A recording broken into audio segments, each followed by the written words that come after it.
ధనుస్సును విరగొట్టాడు. ప్రవరుడు మరొక ధనుస్సు తీసుకొని మరింత విజృంభించాడు.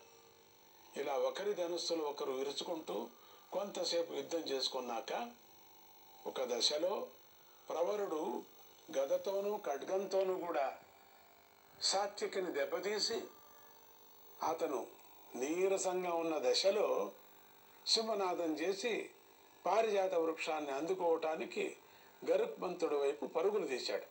కానీ ఈలోగా గరుత్మంతుడు తన రెక్కలను గట్టిగా అల్లాడించడం వల్ల పెద్ద గాలి లేచి ఆ గాలి దాటికి ప్రవరుడు తన రథంలో సహా 4 మైళ్ళ దూరానికి వెళ్ళిపడ్డాడు. ఆ పడటంలో ప్రవరుడి తలకు దెబ్బ తగిలి మూర్ఛపోయాడు.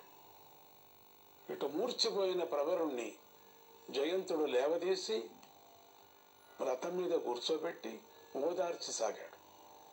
అటు ప్రవరుడి దెబ్బకు మూర్ఛపోయిన సాత్యకిని ప్రద్యుమ్నుడు వచ్చి లేవదీసి కూర్చోబెట్టి ఓదార్చసాగాడు.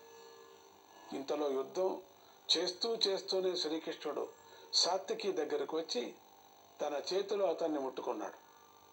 ఆ స్పర్శతో సాత్యకి గాయాలన్నీ మానిపోయి అతను మళ్ళీ యథాప్రకారంగా నిలబడ్డాడు. ఇక పారిజాత వృక్షానికి చెరో పక్కన సాత్యకి ప్రద్యుమ్నుడు నిలబడి ఆ వృక్షాన్ని జాగ్రత్తగా రక్షించసాగారు. ఇంతలో ప్రవరుడు జయంతుడు కలిసి ఒకే రథం మీద ఎక్కి దేవేంద్రుడి దగ్గరకు వచ్చారు. అప్పుడు దేవేంద్రుడు వారితో, మీరిద్దరూ పొరపాటున కూడా ఆ గరుత్మంతుడి దగ్గరకు వెళ్ళబోకండి. అతడి బలాన్ని తట్టుకోవటం ఎవరికీ సాధ్యం కాదు.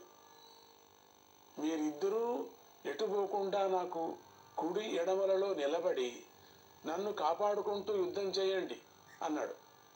ఈ మాటలు సాగుతూనే ఉండగానే దేవేంద్ర శ్రీకృష్ణుల యుద్ధం మరింత వేగం పుంజుకుంది. దేవేంద్రుడు గరుత్మంతుడి మీదకి ఎక్కువగా బాణాలు వేశాడు.